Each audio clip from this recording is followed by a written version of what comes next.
afternoon. Our committee today received testimony from John Durham concerning his report on misconduct at the FBI and the Crossfire Hurricane investigation. We did so as a committee on a bipartisan basis. There was a great camaraderie among our members trying to find answers to if there is misconduct, what are the solutions, what are the reforms. It was interesting to hear from Mr. Durham that he has concerns that there are reforms that need to go into place and that there are still issues that need to be addressed. And he was very forthcoming in sharing with us, and I think that we were able to get some information that would be very helpful for us in the work that we have to do on both FISA renewal, FISA reforms, and also reform issues with the FBI. And I appreciate my ranking member Jim Himes. We've approached this together on the issue of, what are the next steps, what do we need to do, and I think Mr. Durham's been a great partner today for that. Yeah, thank you, Chairman, and I concur with everything that the Chairman said. We had a good, very detailed, fairly lengthy examination of all of the aspects of Special Counsel Durham's report. There was good comity in the room, good discussion, we helped each other out. The committee really was focused on, particularly on something so sensitive as an investigation that pertains to political candidates. How can we make sure that the behavior of the investigative authorities, in this case the FBI, is beyond reproach?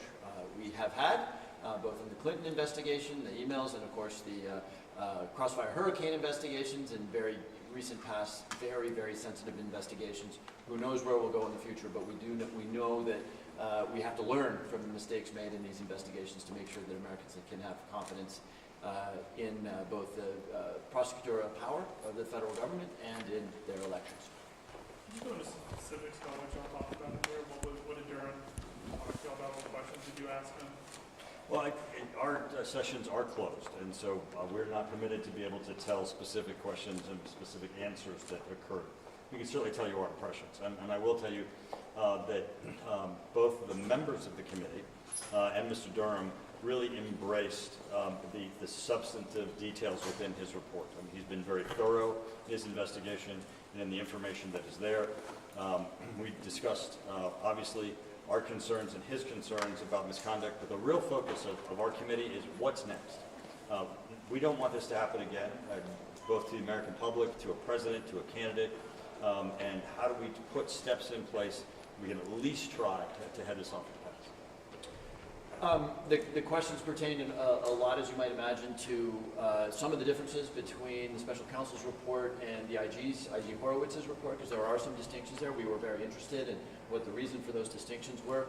We really probed the boundaries of what Special Counsel Durham was able to do. There were certain people who didn't want to be interviewed, and so we really tried to get at the boundaries. But honestly, if you read either the IG report, and I hope you do, and Special Counsel Durham's report, and I hope you do, you'll discover that the conflict is not so much in the black letter text of those reports, it's in the expectations that were built around those reports. So if you believed that the behavior of the FBI was perfect in Crossfire Hurricane, you were sorely disappointed. If you believed the Special Counsel Durham was going to uncover a massive deep state conspiracy, you were disappointed. The report itself is actually quite useful for our purposes of oversight. As far as recommendations go, the report itself didn't lay out any significant recommendations on maybe installing a new role to handle quickly sensitive investigations. Can you speak a little bit about what the Special Counsel said today? Sure. So the report itself, Mr. Durham specifically states that even though he could have, he did not lay out recommendations. In our inquiries with him to ask him to come testify before our committee, he agreed that he would discuss with us his lessons learned, his issues that he thinks need to be addressed, in addition to take questions from us as to what proposals we think might be able to address it and to give his background on those. Yes. Sure. Thank you, Chairman Turner.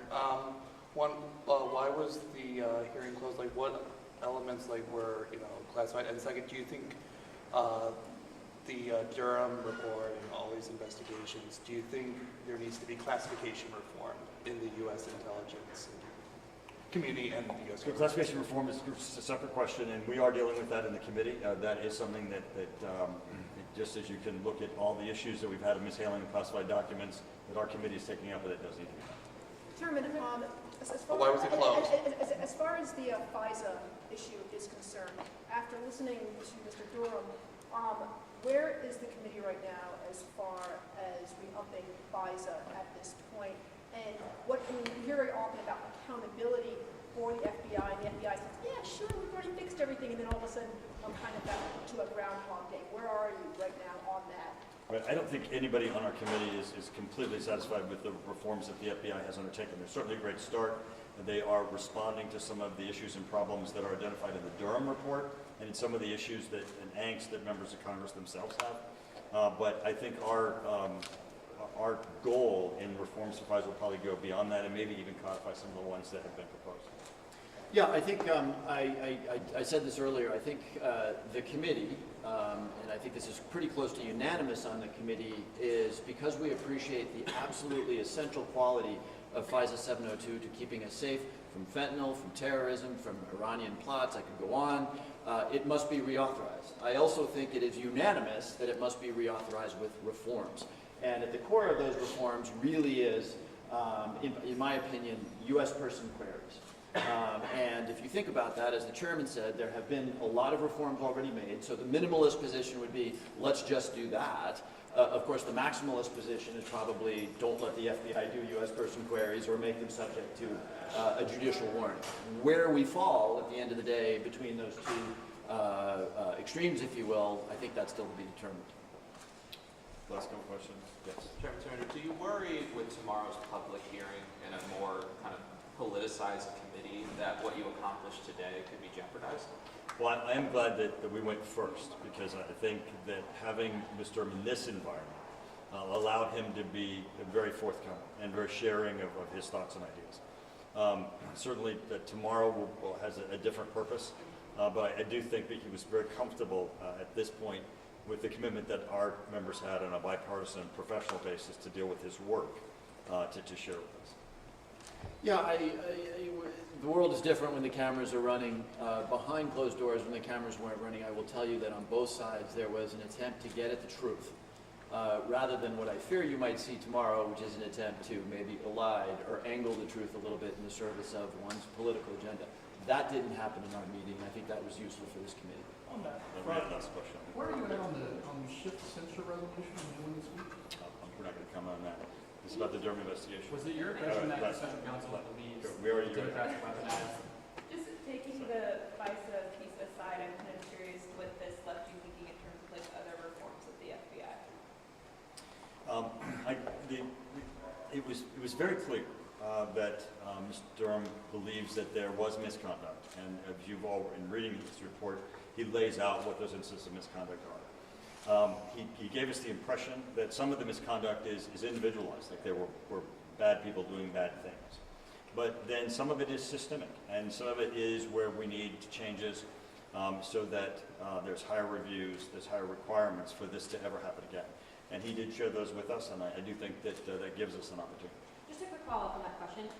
What is your sense of, there's a lot of talk of politicization of the FBI with regard to some of what I'm sure was discussed behind closed doors. Did you get a sense of whether you still think there's politicization there, or is there? So let's be very clear to the specifics of your question. The IG Horowitz, did not find politicization, and the Special Counsel Durham did not find it either. He found confirmation bias, which is bad, but that's just, we're moving in a direction and we're going to keep moving, maybe without being reflective enough. That's different than saying it was politicized. But the larger point, before the chairman gives his opinion on that, the larger point I would make is that I grew up in a generation where you sort of revered the FBI, J. Edgar Hoover, for whatever you may imagine of J. Edgar Hoover. It's been very interesting in this job because I have found, and I think we have found collectively, that culturally and procedurally, the FBI has a lot of work to do. And I would contrast them to CIA and to NSA and the other agencies that we deal with. It's very sensitive right now because we have to reauthorize 702. But whether you're looking at some of the findings of the Durham report or the recently declassified FISA opinions, which found deficiencies in the FBI's handling of U.S. persons query, or going back to, the director of the FBI in October before a national election announcing publicly an investigation of one of the two candidates. There are all kinds of things where we need to, I think, redouble our efforts in if it's not quite depoliticizing, at least making sure that the FBI acts in such a manner that Americans can't point to their activities and say that's clearly political. And we have a long way to go on that. This is the last answer to the last questions. The issue here is not just politicization. The issue here is these were presidential political campaigns. And so that's what it has such a higher degree of standard of concern, because it can affect political and electoral outcomes. And that's why our conversations were so important today. Thank you all very much. Thank you.